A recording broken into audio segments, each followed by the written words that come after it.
ሰላም ሰላም ውድ ቤተሰቦች እና ተከታታዮች እንደምን አላችሁ? በያላችሁበት ሰላም ፍቅር ጤናን እመኝላችኋለሁ። ይኸው ለዛሬ ደግሞ አዳዲስ ያልኳቸውን ነገሮች ይዤላችሁ መጥቻለሁ። ከመግባታችን በፊት እንደተለመደው ሰብስክራይብ፣ ላይክ፣ ኮሜንት ማድረጋችሁን ላስታውሳችሁ እወዳለሁ። እንግዲህ ለዛሬ ይዤላችሁ የመጣሁት ትናንት ዘግቤላችሁ ነበረ በደብረ ዘይት ወይም ቢሾፍቱ የተከሰተውን የእሳት አደጋ አሳይቻችሁ ነበር። ዛሬ በምን ሁኔታ ላይ ያለ የሚለውን እሱን መረጃ ይዤላችሁ መጥቻለሁ። በሁለተኛ ደረጃ በኮዬ ፈጬ ሳይት አዲስ የውሃ ቧንቧ ፈንድቶ በመኖሪያ ቤቶች ላይ ያደረሰውን አደጋ ይዤላችሁ መጥቻለሁ። በሶስተኛ ደረጃ ደግሞ እንግዲህ የድምፃዊ ኢዮብ መኮንን ባለቤት የቀድሞ ባለቤት የልጁ እናት ወጥታ አዲስ መረጃ ሰጥታለች። እሱንም ይዤላችሁ መጥቻለሁ። ወደ ሁሉም መረጃዎቻችን ከመግባታችን በፊት እንደተለመደው ሰብስክራይብ፣ ላይክ፣ ኮመንት ማድረጋችሁን ላስታውሳችሁ እወዳለሁ። ወደ መረጃዎቻችን እንግዲህ ውድ ቤተሰቦች እና ተከታታዮች የደረሰው የቧንቧ መፈንዳት ይህን ይመስላል። እንደምትመለከቱት ነው። በጣም አሳሳቢ ሁኔታ ላይ ነው ያለው። ቀጥታ ወደ መኖሪያ ቤቶች ነው እየገባ ያለው ውሃው። ቤት ውስጥ ሲገባ እንግዲህ ምን ያህል ንብረት ሊያጠፋ እንደሚችል አስቡት። በዛ ላይ የሚባክነው ውሃ ከሁሉ በላይ ግን የሰው ልጅ ሕይወት ላይ አደጋ እንዳይደርስ ከወዲሁ ጥንቃቄ መደረግ አለበት። እዛ አካባቢ ያላችሁ ነዋሪዎች እባካችሁ ቅድመ ጥንቃቄ አድርጉ ከወዲሁ። በጣም አሳሳቢ ሁኔታ ነው የሚመስለው። ውሃ ለማስደርሱ ነገሩን እስኪያስተካክለው ድረስ በዙሪያ ያላቸው ነዋሪዎች ቅድመ ጥንቃቄ ብታደርጉ መልካም ነው እላለሁኝ።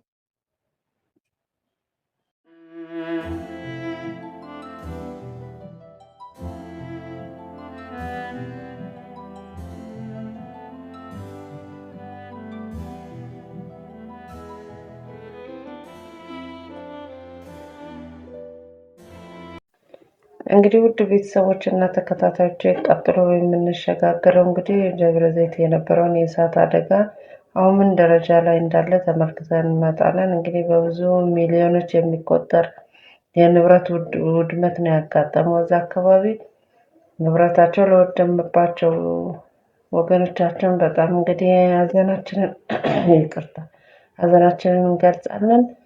መጽናናቱን እግዚአብሔር ይስጣችሁ። ደግማችሁ ወደምንነበራችሁበት ደረጃ ለመመለስ እግዚአብሔር ያውቃችሁ እንላለን። እንግዲህ በዚህ አጋጣሚ ሰው ባለመጎዳቱ ደግሞ ያለኝን ደስታ መግለጽ እፈልጋለሁ። ምንም ቢሆን ንብረት ተሰርቶ ይመለሳል።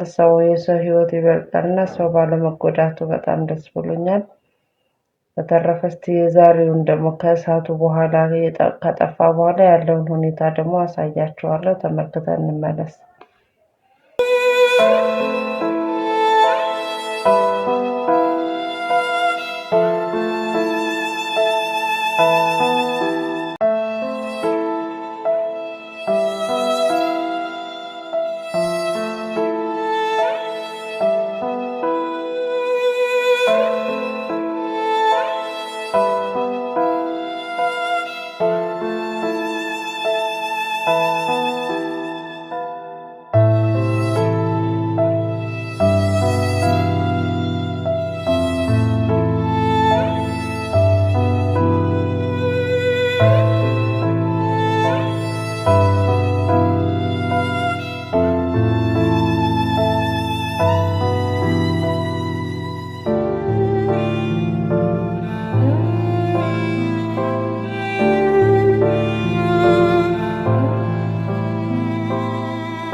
ቤተሰቦችና ተከታታዮቼ ለማስታወስ ያህል ሰብስክራይብ፣ ላይክ እና ኮመንት ማድረጋችሁን እርግጠኛ ሁኑ።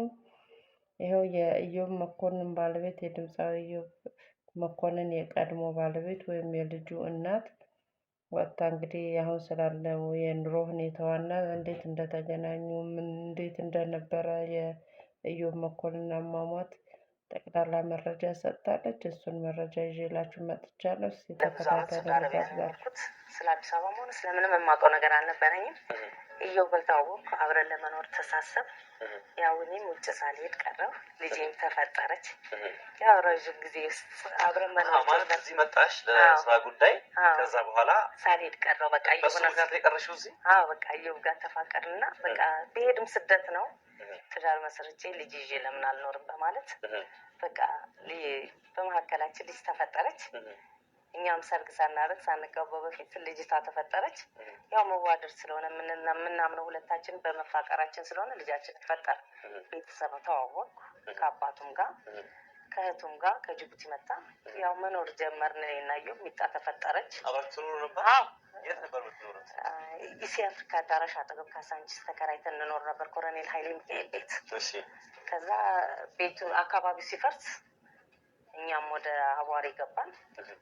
አቧሪ እየኖርን እያለን ኢዮብም አባቱ እዛ ስለነበሩ እዛ እየኖርን እያለን ለብዙ ጊዜ አባቱም አባቱም እዛ አካባቢ ነው ተከራይተው፣ ለእኔም ሌላ ቦታ ተከራይቼ ቤት ፈልገውልኝ እዛ መኖር ጀመርኩ።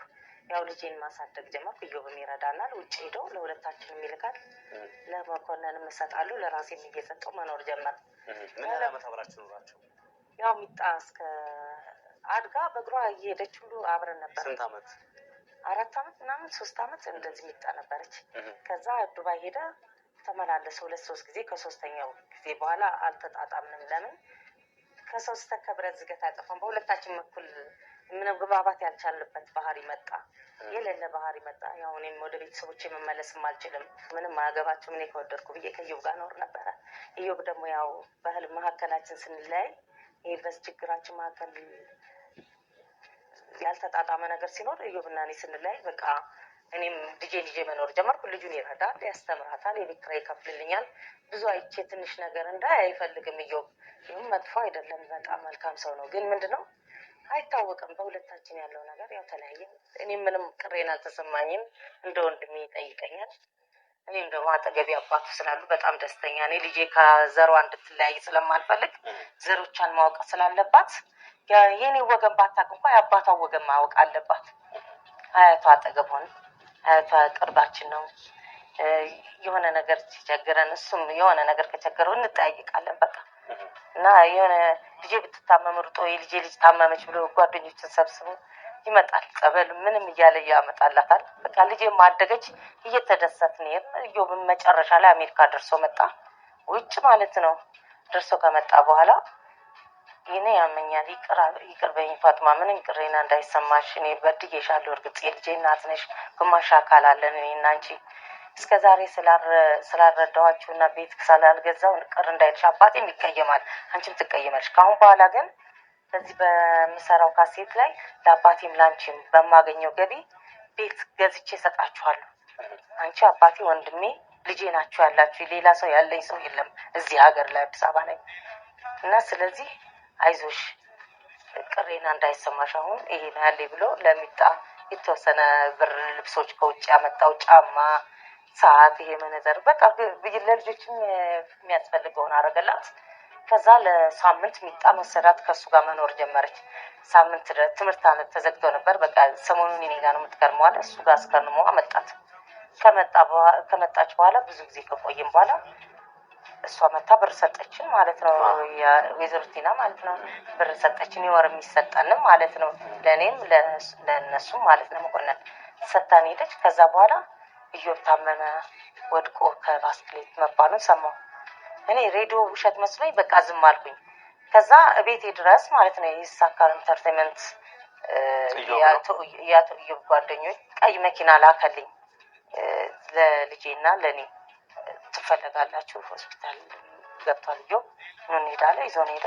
በኋላ ማታ ምሽት ላይ ኢዮብ ሲሄድ ኢዮብን ሸኘንና ወደ ኬንያ ለሕክምና ሲሄድ ኢዮብን ሸኝተን እኛ ወደ ቤታችን በላዳ ታክሲ ላከን። በላዳ ታክሲ ጓደኞች ስለሆን ብለን ወደ ቤታችን መጣን። ሌሊት 8 ሰዓት ምናምን አካባቢ ከሌሊቱ ደወሉልኝ። እኔ ያለሁበት ቤት ጨለማ አካባቢ ነው። ምንድነው ወደ ቀበና አካባቢ ማለት ነው። ደወሉልኝና ፋጥማ እንፈልግሻለን መምጣት አለብሽ አሉኝ። ምንድነው ስል ልጅሽን ይዘሻል ግን ስትመጪ አሉኝ። ስመጣ እዮብ አርፏል አለኝ። መንገድ ላይ እየመጣን ወደ ቦሌ እየወሰደው ወደ እሱ ቤት እዮብ አርፏል፣ ፋጥማ አንቺ ትልቅ ነሽ፣ እዮብ አርፏል፣ ልጅቷ እዚህኛ ጋር አንቺ ሆናችሁ መኮንንን ጠርተን እዚህ ሀዘኑን አንድ ላይ እንካፈላለን ሲለኝ በቃ እኔ ደነገጥኩ። እኔ በቃ ለምን መሰለኝ የደነገጥኩት እኔ በሽታውን እርግጥ አላውቅም፣ ፈጣሪ ነው የሚያውቀው። ሁላችንም እንታመማለን፣ ሁላችንም ለዛ ጠባቂ ነን። ሁሉም ኮንትራቱን አያውቅም የሚሄድበትን ቀን ማለት ነው። አሳዘነኝ። ለምን ምን ቢሆን ልጄን ወድጄለታለሁ፣ ግማሽ አካል አለኝ። በጣም አሳዘነኝ። እኔ ምንም በይው አልፈልግም። የልጅ አባት በህይወት እንዲኖርላት እመኛለሁ። ይጠይቃታል። አባት አለ ብላ ትደሰታለች። አንድ ካሴት ስትሰማ የዮብት ትዘፈን ሰማው ብላ ትደሰታለች። የዛ ሰዓት እኔ በጣም ውስጤ ይደሰታል። ስሙ እንኳ ለእሷ በቂ ነው። ሁልጊዜም ስሙን ይዛ ትኖራለች። ሚጣ እኔ ፍሬ አለኝ። ፍሬ ባይኖረኝ ዝም ብዬ ስደት ብቻ ባድር ምን አገኝ ነበረ? ሁሉ ነገር ይጠፋል። ብር ይመጣል፣ ብር ጨርሳለሁ። ስደት እጄ የፈለገ ነገር ባገኝ ሁሉ ነገር ያልቃል። ግን ፍሬ አላገኝም። እኔ ከዮብ ፍሬ አግኝቻለሁ። ፈጣሪ የተመሰገነ ይሁን ብዬ በጣም እደሰታለሁ። ግን የእሷ አሟሟት በጣም ያሳዝነኛል። በጣም ይሄ ነው እላለሁ። በተረፈ ደግሞ እዮብ መሞቱ ለእኔ ለልጄ በጣም ትልቅ ግንድ እንደወደቀብን ያህል ነው የምቆጥረው። ለምን እኔ ስራ የለኝም። እኔ ቀን ስራ ነው ይሄ ውጪ እንደዚህ እየተለጠ ካገኘው ቀን ስራ ፎቅ ሲሰራ ፍቃለሁ። ይሄንን ቀለም መስታወቶች አዲስ የሚሰሩ እዛ ሰራለሁ። ለምን እኔ እዚህ ሀገር አልተማርኩም አልኖርኩም ለብዙ ጊዜ ማለት ነው። ስደት ነው የኖርኩት። እኔ እናቴ በ77 ሞታ ምንም ስለ ቤተሰብ ፍቅር እንኳን ማውቀው የለኝም። አባቴን ነው የማውቀው እና ወንድሞቼ ጅቡቲ መኖራቸው። አሁን ይህ ስደት የሄድኩ የኖርኩ ሴትዮ እዚህ መጥቼ አሁን ብዙ ለምጄ እንደገና ይሄን ቆርቆሮ ፍቄ እንደገና ደግሞ የሰው ፊት አንዴ ቢጃ ኢትዮጵያን ለአንድ አመት አስተምርልኝ ብዬ አስተማረ። ደግሜ መሄድ ደግሞ አፈርኩኝ። እንደገና አሁን ደግሞ የሆነች ሙስሊም እህታችን ማቃት እሷ ታስተምርልኛለች። ጓደኞቿን አነጋግራ የቤት ኪራይ ይረዱኛል። አንዳንድ ስራ ሲገኝ ደግሞ ነይ እስኪ የውጭ ምግብ ስሪልን እንግዳ ይመጣብኛል ይሉኛል። እሄዳለሁ። 200 ሰጡኝ 300 ያችን ልጅ መጥቼ ለቤቴ ለልጄ አንዳንድ ነገር ገዛለሁ። ልጄ ግን ብዙ ነገር ትመኛለች። እውነቴን ነው የምነግርህ። እዮብ በቁሙ እያለ የሚመኝላትን እኔ አሁን አቅም የለኝም ለማድረግ ያንን ነገር ማለት ነው። ያለኝን የሌለኝን ወርቆችን ሽጬ ጨርሻለሁ። አሁን እዮብ ከሞተ በኋላ ብዙ ነገሮችን አጥቻለሁ። ገባ እነዚህ ሰዎች እኔ አዲስ አበባ ሰው አላውቅም። እቺ ልጅ ነው የማውቀው። አሁን መናልን ማለት ነው ወይዘሮ መናል አህመድ። እሷ ባትረዳኝ ሰው ባላቅ እኔና ልጅ ጎዳና እንወጣለን። ልጅቷ አታ አይደለም የአባቷ ንብረት አለ። የአባቷ ድምፅ በገበያ ላይ ውሏል። ያንን ነገር ክፍያውን ማግኘት ትችል ነበር። ግን እኔ አቅም የለኝም። የሚጠየቀውን አካል በፍርድ ቤት ጀምሬያለሁ። ፍርድ ቤቱ ውሳኔ አድርጎ ጸድቋል። ግን ምንድነው የአፈጻጸም ስርዓቱን ለማድረግ ይሄው ውጣ ውረድ ላይ ነኝ። ፈጣሪ ይጨመርበትና ይሄ ልጄን ሀቅ እንጂ እኔ ሌላ ነገር ምንም አልፈልግም።